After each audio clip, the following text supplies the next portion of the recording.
Hi, good afternoon, everyone. My name is Paul Kuhn. I'm the Regional Engagement Manager for Hostelling International USA. I'm extremely excited today to be bringing you a presentation about your study abroad experience beyond the classroom. I think a lot of you have been talking to Hostelling International, and during the fair probably been learning a lot about amazing programs, amazing opportunities to go abroad, and they're absolutely fantastic. And I think we're here to kind of hopefully tell you a little bit more about the experience that's going to exist sort of outside of the actual academic portion of your study abroad experience. And the thing to know is that's an extremely huge part of that experience. And I'm very excited to be here today to kind of tell you a little bit more about it. But before I actually get started with the presentation, I actually kind of want to dive into who I am and kind of tell you a little bit more about my own experiences and a little bit more about essentially what my credentials. So anyway, I first studied abroad in basically fall 2007, and I went to Buenos Aires, Argentina, through a program that was fantastic. And I spent 5 months there, kind of traveling around and experiencing everything. And I essentially had a really great time just staying with a host family and taking classes. I actually did a lot of studying while I was there. I took several classes about human rights in Argentina, which was a really impacting experience, and just got a great chance to learn more about the culture there, and just really kind of got my feet wet with travel. That was sort of the experience I took home from that most, was I didn't just stay in Buenos Aires, stay in that specific area, but I actually ended up traveling around the country quite a bit and went to destinations and communities and learned a lot more about sort of the Argentinian culture. That photo of me right there, which is back when I was just a young 20-year-old student, was actually in front of Iguazu Falls, which was my first trip I actually took. And I actually, as a matter of fact, stayed in a Hostelling International hostel when I went there.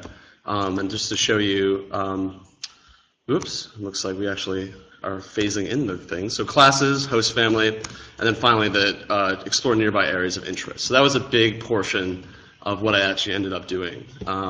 So to kind of give you a sense of some of the other things that I did, hold on one second. There we go. So these are just some photos that I kind of chose to talk about the Argentina experience. The upper left-hand photo is actually me on presidential election day with my host father on the right voting. And then that's my friend and I in front of a glacier in Patagonia. And then the bottom right-hand photo is actually a breakdancing troupe in Rosario, which is a city north of Buenos Aires. And then on the left is a cemetery, actually, in Buenos Aires, which is actually where Vita is buried, if you're familiar with that film. And all of those experiences kind of highlight different aspects and portions of that. And they all were kind of unique and special in their own way. To kind of move on, my next sort of study abroad experience was in June 2008. And it was actually going to Caracas, Venezuela. And what actually defined that was research, primarily. So I actually spent a decent amount of time doing ethnographic research there. And through that kind of experience, I had a really great time just researching people, meeting new people. I had a lot of very strange, interesting experiences in terms of doing live interviews on radio stations, skateboarding with random youth that I met in Caracas, walking around slums and interviewing people. It was a very immersive experience. I actually stayed in an academic institute dormitory, and almost all my friends were exclusively Venezuelan. And a lot of my destinations were determined by research, and I really found it immersive. I learned the language. It was incredible.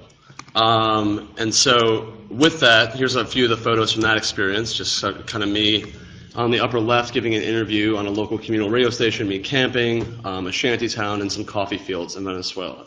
So that's kind of my credentials when it comes to studying abroad. Now, obviously, the next thing I want to talk about the benefits of studying abroad. Clearly, there's a number of, academic, personal, as well as professional benefits you can kind of get. And in talking about the academic ones, there's obviously some very clear ones. Alternative viewpoints that you're going to learn, taking classes while you're abroad, potentially learning a language, having an internship while you're in another country, as well as just kind of getting on a specific track while you're there. Those are some of the huge academic benefits that I reaped, so not just sort of having that experiential component, but obviously spending more time getting credits and talking to people and being in classes that I got credit for. There's the professional aspect of it, and this is the one I think a lot of people sometimes struggle with to realize that study abroad can kind of yield, is that when you're studying abroad, there's a lot of sort of skill sets and traits you're developing that actually can be applied in the professional workplace incredibly well, whether it's just communication, whether it's managing your time better, it's thinking on the fly, adaptability and problem solving. These are all things that really are extremely important when it comes to study abroad. And they actually work out really well in the workplace, and that's definitely a huge part of it. And then I think the biggest part, and what I'm going to be talking about most in this presentation, are the personal benefits of study abroad. Those benefits are something that are going to change you for the rest of your life. And I'm sure everyone today has been telling you that, whether it's been you talking to the State Department or other colleges and universities. But the personal benefits are usually found outside of the classroom and outside of a lot of the paperwork and those experiences. They're found in sort of day-to-day communication and relationships. They're found in your own self-awareness about a culture or learning more about who you are as a person while you're traveling. That's an extremely huge part of that. So again, how can you ensure that you maximize the personal benefits of study abroad? And that's what I'm here to tell you a little bit more about. And before I kind of go on, I just want to mention that only 9% of American graduates actually study abroad. So you're going to be standing out enormously by doing it, just by virtue of the fact that you're part of a very small and important community. So to kind of shift into that, I want to talk about the HIUSA Global Vision Statement a little bit, which kind of talks about the Hostelling experience, becoming a culturally sensitive traveler, and then becoming part of the community of travelers, and then becoming an active world citizen. This is sort of the personal experience of how you're going to go about building upon your own awareness and growing as a person while you're there.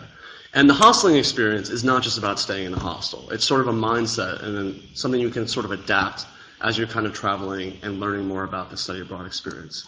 And becoming the kind of culturally aware, sensitive traveler is huge, because you're going to enter into an enormous community of travelers and then in turn become someone who's not really just thinking about their own place and their own country, but feeling part of the world. And that's a huge part of that. So we do try to foster a dynamic, enduring community of travelers with the wisdom, humanity, and leadership skills to improve our communities, our country, and our world. So let's start off a little bit more about creating a memorable, impactful experience when you're studying abroad, and how you're going to go about doing that in a really effective way.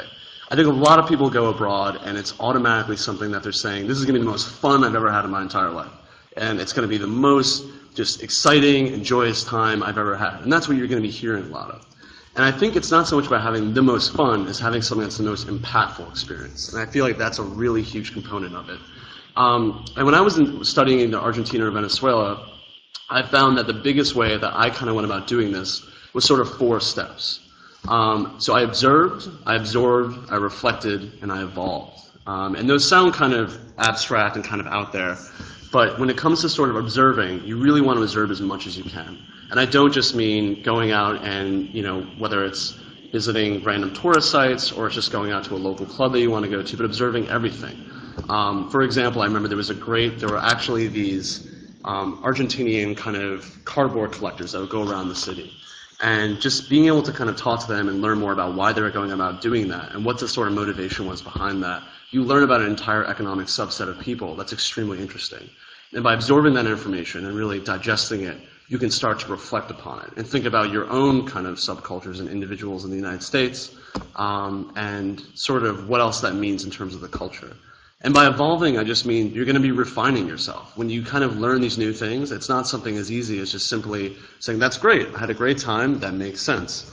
But you're actually going to start to literally evolve and reconsider your own kind of station and your own sort of approach to different things.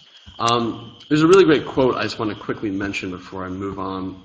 And this is kind of about the concept of embracing discomfort, which is really, really important. And I think something that a lot of times people don't like to talk about, because the idea of being outside of our comfort zone sometimes can be perceived as a very negative thing. Whereas embracing discomfort is something I think that actually can lend itself to an enormous amount of self-growth and an enormous amount of interest. So there was a great quote from a student named Elaine Zhao from UCSC, University of California, Southern California. And the point, and what she basically says is the point in travels abroad is kind of blurred into the expectation to have fun or enjoy it. When actually, it should be about gaining new experiences and learning more about yourself by seeing how you deal with them, especially if they're uncomfortable or unpleasant. That's something that I think is really, really critical. And as you're going into your study abroad experience and as you're kind of deciding where you want to go, don't just think of the most comfortable experience. Don't look at it simply from the angle of, well, they speak English there, so I should only go there. Or actually, I don't know if I want to go to a developing country. That seems really difficult. I would encourage you to really think about that value of sort of discomfort, of whether it's culture shock or thinking about seeing poverty or things like that, as actually something that can really help you grow and learn more about yourself. So kind of moving on a little bit, you really want to embrace experiential learning. Now, discomfort is kind of, I think, the basis of that in some ways, which is that you're going to be kind of putting yourself out there. Having great experiences doesn't always mean it's just going to come easy to you. I actually personally consider myself somewhat of an introvert, which is ironic that I'm delivering this address right now, but it is something that doesn't always come easy to me. I find myself sometimes struggling with putting myself out there more. I find that it's something that can be a little bit challenging to do. And I would say that the easiest way to sort of go about doing that is either kind of helping yourself travel alone, but also recognizing that the majority of your learning is really going to take place outside of the classroom. When it comes to kind of that experience of doing it outside the classroom, I look back at my time even in Argentina, and I took 5 classes while I was there. I was doing a lot of writing. It was a pretty intensive program. I was studying human rights. I had an internship. But the experiences that always end up just standing out to me were actually just kind of interviewing people and talking to people on a very intensive basis. So it wasn't so much sort of sitting in front of a classroom and kind of learning more about a specific aspect of political science or human rights policy in Argentina, but I found that it actually was a lot more interesting in the sense of going out and talking to people and having conversations. And through my time there, I was led to a lot of interesting conversations. And that kind of also trickled over to Venezuela and actually really inspired my interest in going there. I went to Venezuela based off of a research grant I received from my university, and I was by myself. It was a solo travel trip. I was extremely nervous because I was not with another program. I was really going alone, but I kind of relied on the generosity of other people, and almost all of my research that ended up comprising my entire thesis and all this information didn't really come from me sitting in a classroom. And at all. It literally came from that 4 weeks in Venezuela where I was going all over the country. I was talking to people casually. I was recording them via just like basically recording audio. I was jotting down notes. I was taking photos. I was gathering materials. I was doing interviews on radio stations. And through all that experience, I actually found that I just learned so much more about the culture. And I had these conversations that just left me scratching my head constantly. And it wasn't that easy just to kind of always think about, and then going back to the classroom, it provided me with a set of skills that I found were extremely useful in terms of actually approaching situations and being more sort of culturally intelligent about the way I was talking about things. You begin to learn that there's other aspects from other cultures, and that's really, really, really important. The kind of second component to sort of embracing the experiential learning, and this is going to come hard, especially during a virtual study abroad fair that's all over the computer, but you really have to unplug from social media a little bit. You kind of have to leave those things behind as sort of much as possible. And what I mean when I say that is not so much that you don't want to use it, but you have to use it constructively. And you have to remember that when you're traveling abroad that those experiences, actually physically being with people and observing and exploring, are not always going to happen just by staring at either Facebook or Instagram. And I kind of found it was useful to try to really not have those things. So even when you're kind of traveling regularly, it's something where you want to do your best to just unplug from social media as much as possible. The trip is really about your experiences. It's about what you're going to absorb. And I think social media starts to create a little bit of a kind of pressure to sort of please people back at home. And again, talk about that sort of fun experience. Say, oh, everything was perfect, everything is going absolutely fun. It is fun, but when having sort of that constant need to show other people your experiences, which you can do in a more casual, once every few weeks kind of way, it's going to start to create a little bit of a little bit of that sense of pressure. I think by unplugging, it's literally about going somewhere new and trying to immerse yourself in that culture as much as possible. The other thing I would definitely recommend when it comes to experiential learning is the idea of learning the language. Now, this isn't for everyone. I get that study abroad can obviously happen in places that also speak English. I've had friends who've done wonderful study abroad experiences in Australia and England. in the UK, and even in places like Canada, honestly, and they've had a great time. But I really find that you want to try to learn the language of whatever country you're in. And that can be challenging. It can obviously be something that doesn't always come easy to other people. But by doing it, it really allows you to have stronger conversations, stronger connections, and much more meaningful experiences with people. I currently speak Spanish. I'm extremely lucky. I studied Spanish in college. I took a number of trips, obviously, to Spanish-speaking countries, Argentina, Venezuela, Mexico, and I cannot be more thankful for the fact that I speak another language. And it just opens up so many doors. The conversations that I had in Venezuela and the relationships that I built were literally based off the fact that I could communicate pretty seamlessly with people. And you can really start to open up the window to that. And I think that's something you kind of start to hold on, not just to your current study abroad experience, but also if you start to travel more in the future. If you take a month off from school or work for that matter, and you're going to another country that speaks Portuguese or speaks Swahili, these are great opportunities to try to brush up on your language skills of those countries and those peoples, and really kind of getting a chance to interact with people. It's also just a generally great platform to interact with people, to practice a language you may be trying to learn, to kind of show off something special that you feel like is extremely important, to really learn more about their culture. Those are things that are extremely important. The last component, I would say, of experiential learning is the accommodations are experiences. And that sounds kind of like a weird thing to say, and the fact that you're saying, oh, where I'm staying is an experience, it absolutely is. And that means a variety of things. It can talk about host families. When I stayed in Argentina, my host family actually literally hosted anywhere from 3 to 5 other international students at any given time. So in some ways, my host family was set up like a miniature hostel. And I got a chance to meet people from Switzerland, from Sweden. Sorry, we have a question coming in. Oh, it's just more of so Jesse says that I so agree with all you're saying. Bravo. All right, well, thank you, Jesse. I appreciate it. But anyway, I totally think that when you're selecting your accommodations, be mindful of that. You can stay in a dormitory with other Americans. That's totally fine. That's a comfort thing. That's something that's more familiar. But I would strongly encourage you to think about either staying with host families that are immersive. You'll be speaking the language every single night. You're going to learn so much more about their culture. For example, fun fact in Argentina that I did not know, but on the 29th of every month, that's gnocchi month, which is a great little pasta if you haven't tried it. Argentina has a huge Italian culture. I knew a little bit about it, but I learned so much more by the fact that my host mom cooked gnocchi on the 29th of every single month. And that was a really kind of interesting, unique fact. Looks like we have another question coming in. Okay, so we have Caitlin here saying, do you think language fluency is required before you go? I would encourage you as much as you can to try to start getting fluent. To give you an example, when I went to Argentina, I had taken classes in my university for Spanish. It was pretty choppy. I didn't feel super confident. Those first 4 to 6 weeks in Argentina were a roller coaster ride. But it really, really, really helps. If you can even take 1 or 2 classes to try to think about it, to try to start practicing conversations, I think it's really, really useful, actually, when it comes to your experience. And there's going to be that exciting point, too, when you're learning a language. If you spend enough time really speaking it all the time when you're abroad, trying to make new friends that speak it, all of a sudden, you're actually going to have a moment where you start dreaming in that language, when you wake up one morning and you've actually learned it, which is pretty incredible.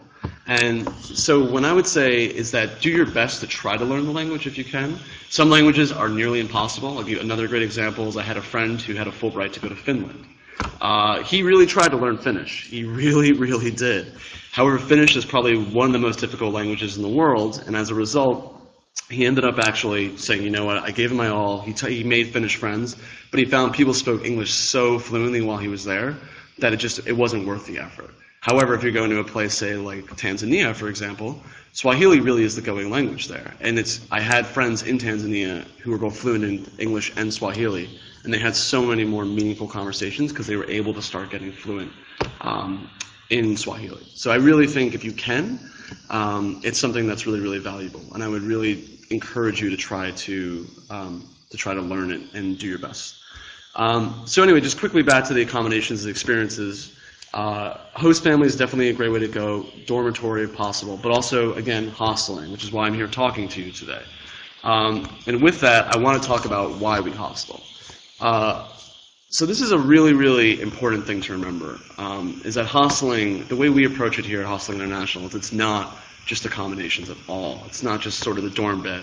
It's really about the experience of meeting other people. They're fun, shared spaces. And they're not just shared spaces in the sense that they're shared spaces for you to sleep with other people, but they're shared and they're open. You can have conversations with other people. They're receptive to that. They're shared in their experiences, whether it's a host dinner or something special. Hold on one second. We have another question coming in really quickly. So Jennifer is asking, when you study abroad, what type of courses do you take? If you major in education, will study abroad benefit? How will studying abroad benefit a person? Okay. So really quickly, Jennifer, to answer your question about that before moving on, I would say that you really want to take courses, and I think for you, for something like education, try to get a volunteer or intern. And that's something I'm going to talk a little bit about later, so I'll talk a little bit more about that in a second. But I would do your best to not just think about it in the kind of courses you want to take. You obviously need credit, but think about the kind of experiences you can have teaching or learning about other people. So I'm going to actually hold other questions to the rest of the presentation, just as an FYI, so I can get through the rest, okay? So moving forward, hostels actually complement study abroad in the sense that they're going to enrich the experiences that you're already having while you're abroad. And by that, I mean that they really shouldn't be considered places that are sort of uncertain or unknown, or, you know, I don't know what a hostel is, but you really should look at them as a great way to embrace experience while you're overseas. And obviously, I think a really great question, I had a student actually a few months ago ask me, Paul, what would I look for when it comes to a hostel abroad? You know, what are the three things I should be really hunting around for when I think about that? What I would say is the three items you want to focus on are sort of facilitated activities for guests. That's a huge part of it, is you want to be in a hostel that actually has those facilitated experiences and activities. That's a great way to meet other people. If you're traveling solo, you can hook up to an activity and usually go out with people afterwards.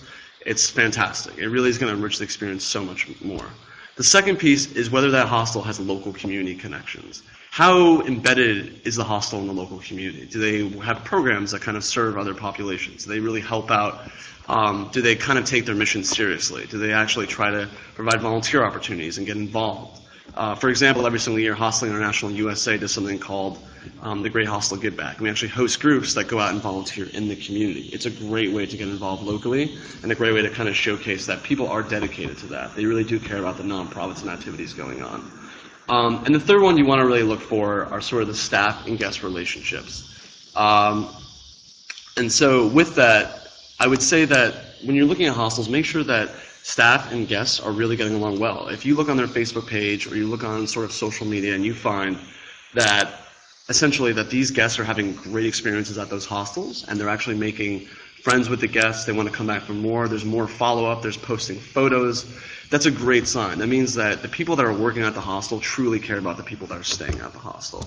And those kind of things are extremely important. Hostels around the United States, you're going to find staff that still keep up with friends or guests they've met at the hostels years afterwards, that still keep in touch, that still try to meet up later. That's an enormous part of the hosteling experience. And those kind of three criteria, so activities, community connections, and sort of staff-guest relationships are going to make you be way more successful when searching out an awesome hostel.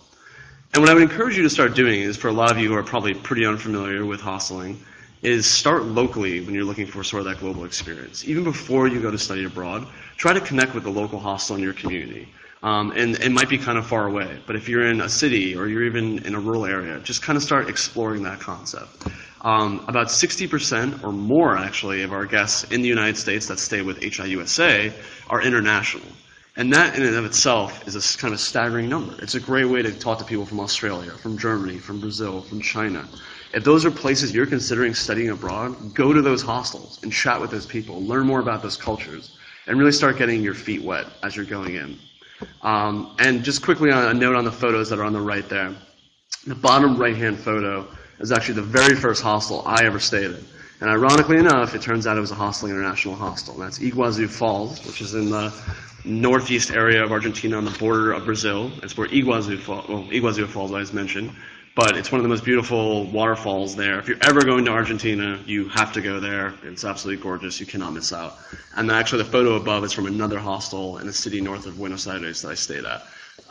Also a great time, great experience. And that's sort of it. You know, I look at both of those photos, and those were over 7 years ago, and I still fully remember those experiences, the people I met, the people I chatted with. So kind of moving on, just to kind of wrap up here, the message we're really trying to convey through kind of your experiences beyond the classroom is how to be a traveler and not be a tourist. How to be an experiential learner and not just a student. These are the kind of components of study abroad that are going to be really, really effective. And there's sort of a number of things that I would encourage you to do. And I mentioned some of these already, but the first one is be present. Really be present what you're doing. That means putting down social media for a moment and explore, see what's going on. Try to talk to people, learn more, pay attention to what's happening. And that is just a generally good tip while traveling at all, is always be present in the moment. Breathe it all in. And the reason that's caps lock on the slide there is that you really want to absorb everything. The culture, sort of the people, the poverty, everything about that experience. I found some of my best experiences in places like Venezuela were complemented greatly by the fact that I could really see it all. I got to go to shanty towns, to wealthy neighborhoods, got to go to clubs, but I also got to go to poorer areas and rural areas. And by breathing it all in, I had a much richer idea of what Venezuela was and the people that lived there. And that was and I still keep up with those people, and I still talk to them constantly. And that's something that's really, really important. Embrace surprises and the unexpected. Traveling isn't perfect, and study abroad isn't either. And I think it's very easy to kind of remember that when you're abroad, it's not going to be a streamlined, perfect experience. You're going to have to sort of embrace the sort of unexpected, the surprises that come up. And when that sort of happens, try to do your best to say, you know what, I wasn't expecting this to happen, but it's great. I really should, I wasn't expecting to get lost, but now I've ended up in this wonderful cafe talking with people. I wasn't expecting to have this layover, but I'll take advantage of it and try to go explore the city I'm laid over in. I wasn't expecting for the bus to break down on the side of the road. Last year I was in Tanzania, and that was my first bus experience. The bus broke down 2 hours outside of Dar es Salaam. And I got to talk with about 3 or 4 people just by virtue of the fact that everyone was saying, why is the bus broken down? It was a great way to learn about Tanzanian culture, about people. So try to embrace those when they come up. Observe and participate. This is really, really important. You want to observe what's going on, but you also want to participate. You want to get involved. That there's a great, people are, for me, I still skateboard occasionally, and if I want to go skateboarding with locals and I see kids doing it in somewhere like Venezuela, I joined in. It was a great way to start a conversation, learn more about their perceptions of the country, of the culture. That's really, really great. And these things all kind of tie together to say, travel deeply and travel often. When I say travel deeply, I mean don't just scratch the surface. Dig in, get your hands dirty. It's going to be a really, really fun experience.